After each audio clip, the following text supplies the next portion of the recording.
Hello everyone. In this video I want to talk about my backstory and how I got into spiritualism in the first place. And when I was a child I wasn't really from a spiritual background. My father was from Iran, my mother was from the north of England. She wasn't very spiritual at all. My dad wasn't spiritual at all. I kind of got into it due to being very curious. So when I was younger, I used to watch a lot of scary movies like The Exorcist, etc. And it used to fascinate us. Although I was very scared, I did go through quite a few years of being scared of ghosts and evil spirits because I fell in that narrative of believing that evil spirits were a real thing. And it was only later in life I realised it wasn't a real thing, and it was actually just a scare tactic used by whatever groups want to use it, such as movie makers or the Christian groups who created hell as a way of becoming Christian. They created demons, etc. I'm not saying there isn't demons, I'm just saying that what demons are are not what people think they are. It's not what the movies portray them as. Demons are actually just negativity inside your own head and paranoia, which makes your brain play tricks on you. And the way I discovered this was when I was curious about whether or not there was ghosts, etc. I set up a team called Team Afterlife, and we were one of these ghost hunting groups, okay? And we went round northeast of England to the most haunted places that everybody said they were haunted, but when we went, I didn't personally see anything. But I did this for about 3 years, every week. And we went to the most haunted places in the northeast of England, and although other people thought they saw something, thought they saw spirits or felt things, and when I was analysing it from a very realistic point of view. And for instance, if a pipe would kind of knock a little bit, they would think that was a spirit, but I knew deep down that it wasn't a spirit. I knew it was a pipe. So I was kind of seeing it from a more realistic aspect, and the more I saw this, the more I saw that everything was in people's own heads. So for instance, if they're scared in the head, then they're going to create a scary experience. And I saw this time and time again over the years of people creating their own scary experiences of thinking they've seen a ghost, thinking something's whispered something in the ear, all the type of nonsense they put on these paranormal shows where everybody thinks there's something there, but you don't actually ever see anything and nothing's ever proven. Because this is the mind playing tricks. And this level of awareness is essential for anybody on a spiritual path, because this is where your ability to look for the unknown comes in, okay? This is where it starts. This is like a kind of nursery school for spiritualism, the ghost hunting groups. And what happened was, after about 3 years, I realised that the only thing that was working when we were doing these things was the divination, like the Ouija board sessions or a glass upside down on a table. And after analysing everything for so long, I realised that was the only specific method you could actually talk to a spirit and communicate with them one-on-one. So I decided to dedicate the next few years of my life looking into this type of communication. So I did the Ouija board probably 200, 300, 400 times.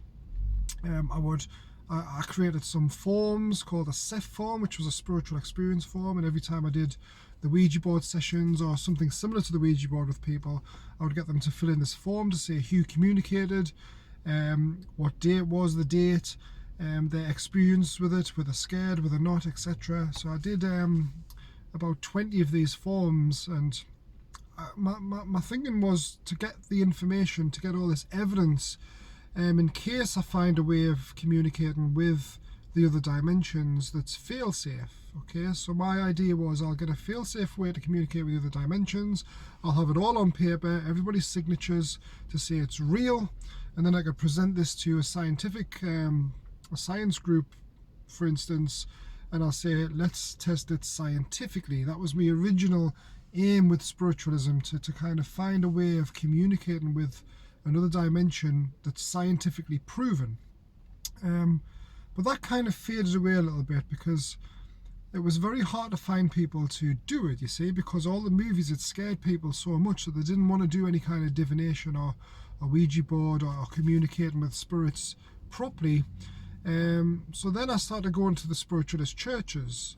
There's plenty of them in England. It's where the mediums stand up and they give messages. So this is also a kind of infant style school for spiritualism as well, because a lot of these churches, they're very, very scared of actual communication. Because I remember many times I would say to them, if they weren't getting enough evidence, I'd say, well, let's do this, let's do some table tipping or the Ouija board, and they would never do it because they were terrified of it, because they were not ready for that kind of communication. And there's only certain individuals who I've met who are ready for that kind of communication without any fear, because when you have no fear of something, nothing bad happens, okay? Because it cannot, because you don't have the fear.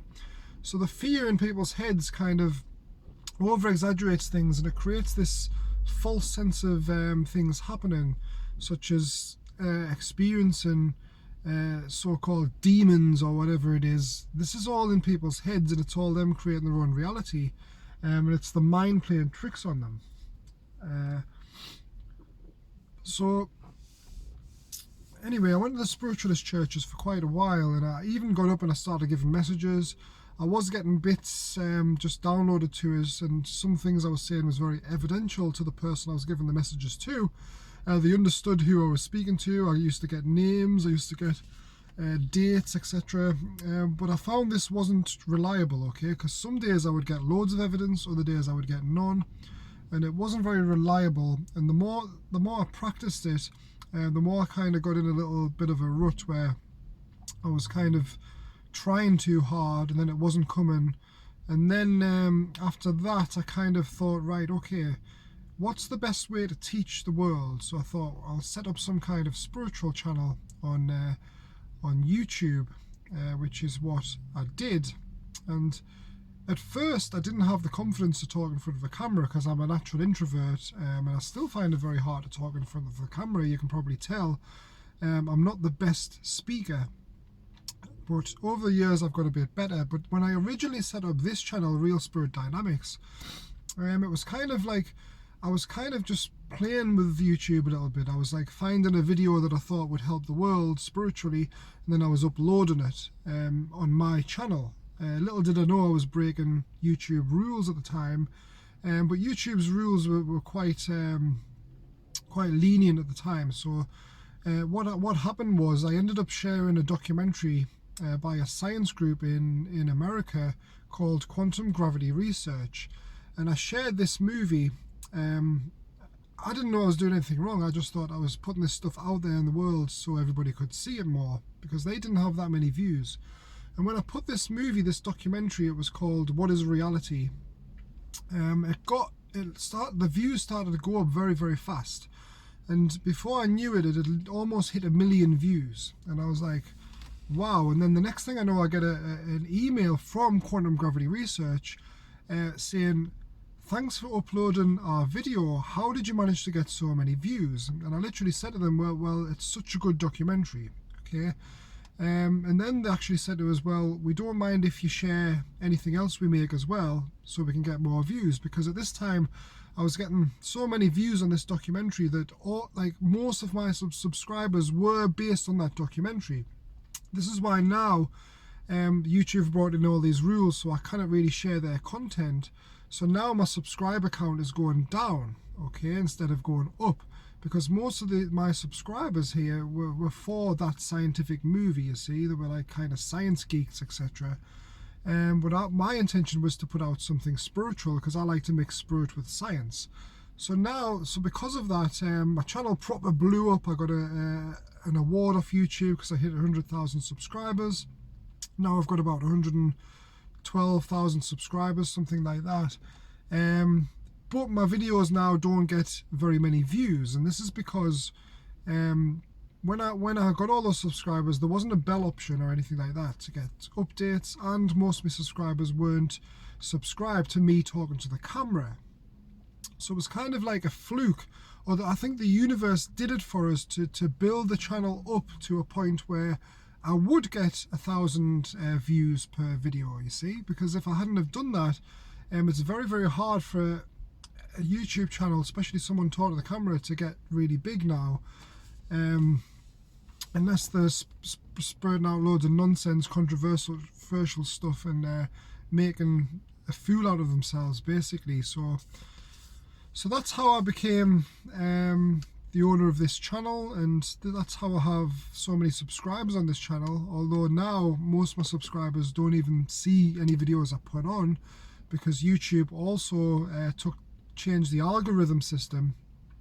So now I get quarter of the amount of views I used to get all of a sudden overnight, because they changed the algorithm system, because they're trying to stop the awakening, and any videos that are not going with the narrative are starting to be deleted now. So I've got to be very careful, and these things can happen, but because my videos are not getting too many views, I don't think YouTube would be that interested in looking and watching all my videos to see what I'm talking about.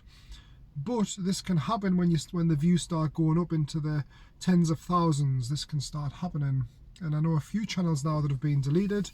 David Icke is one of them, for example. He used to speak his mind, he used to tell everybody the truth, and they deleted his channel. So it's kind of going against freedom of speech, to be honest, and I'm not happy with the way it's going, but it's just something we all have to accept. But what I will say in this video is, if you are truly spiritual, okay, you'll not fear anything spiritual, okay, you'll not fear it. If you fear something spiritual, you've been brainwashed into fearing it by other things like movies or other people telling you stories, etc. But when you actually go into it and you do these things head on without any fear, you'll realize there's nothing to fear at all. You know, like I did the Ouija board hundreds and hundreds of times, and not once did I see anything bad happen, okay? In fact, it was the contrary.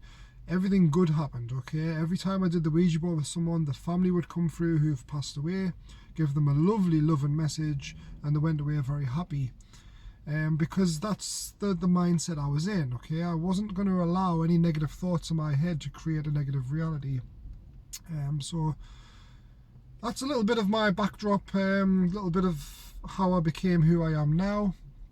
Obviously there's a lot more to this, because I ended up getting into cannabis, which totally changes. It totally took my old paradigm, put us on a whole new one, where I started to see a lot more complex spiritual things, but I'll go into that in another video. But thanks for listening to me today, guys. I hope you like that.